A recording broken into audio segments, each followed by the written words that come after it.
Joining me now is David Mack. He is a former Deputy Assistant Secretary of State for Near East Affairs, as well as a non-resident senior fellow with the Atlantic Council. David, good to have you on the program. Now, this strategy of an iron wall between the Jewish state and with the Arabs goes back almost 100 years.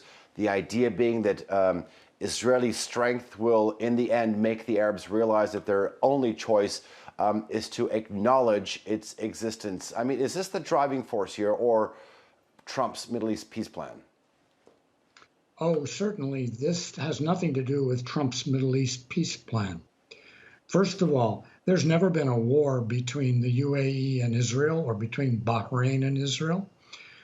But secondly, there have been contacts going on between Israelis and Gulf Arabs really since the early years of independence in the Gulf.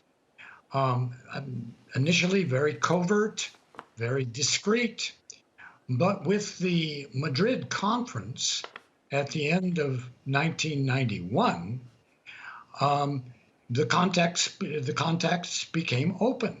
They were low level in many cases, but these were open contacts, and they continued up until very high level contacts with former Prime Minister Shimon Peres and with Prime Minister Netanyahu, who just about 2 years ago visited Muscat, Oman, and met with the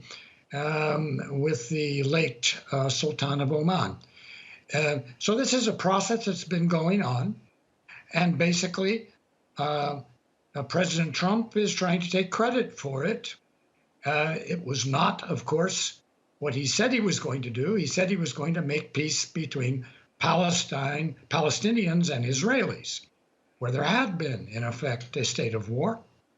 He failed to do that. He failed to make that. So he's searching for some kind of success, and he seized upon something that was already happening. The sort of thing that happens, when the sun rises, roosters crow. Roosters crow thinking they made the sunrise. David, I want to ask you, how do you think they largely kept this a secret because the narrative here is that there were only two countries who had sort of normal relations with Israel? Oh, well, these lower level contacts were scarcely secrets. They were modest in scope, and they may not have caught the attention at all times of the international media, but they were certainly something that of which diplomats and business people were aware.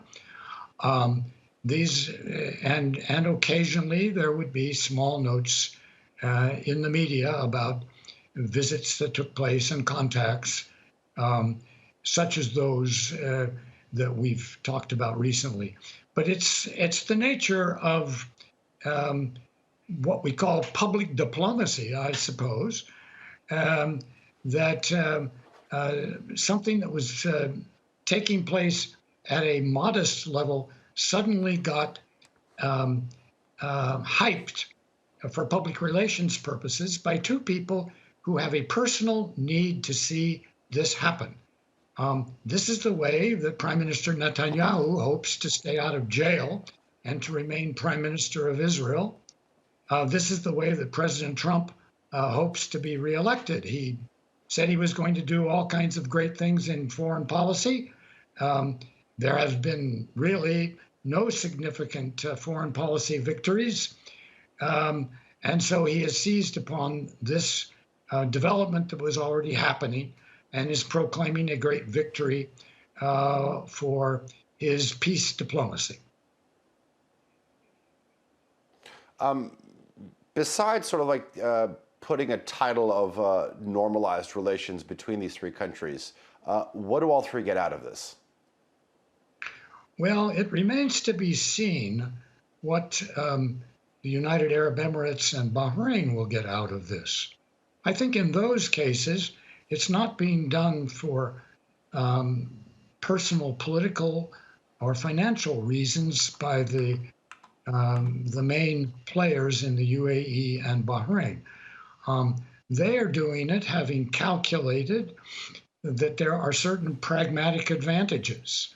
For example, coronavirus is a serious threat and problem in the whole world, including in these Gulf states that want to return to some kind of very busy tourist and business-based activity. They are unlikely to come up with a vaccine on their own. However, there are significant scientific resources available in Israel. The United Arab Emirates can invest cash in some of those Israeli companies that are engaging in such scientific advances and can yield some advantages. There are all kinds of advantages potentially to the United Arab Emirates. The big one that everybody has pointed to is confrontation with Iran.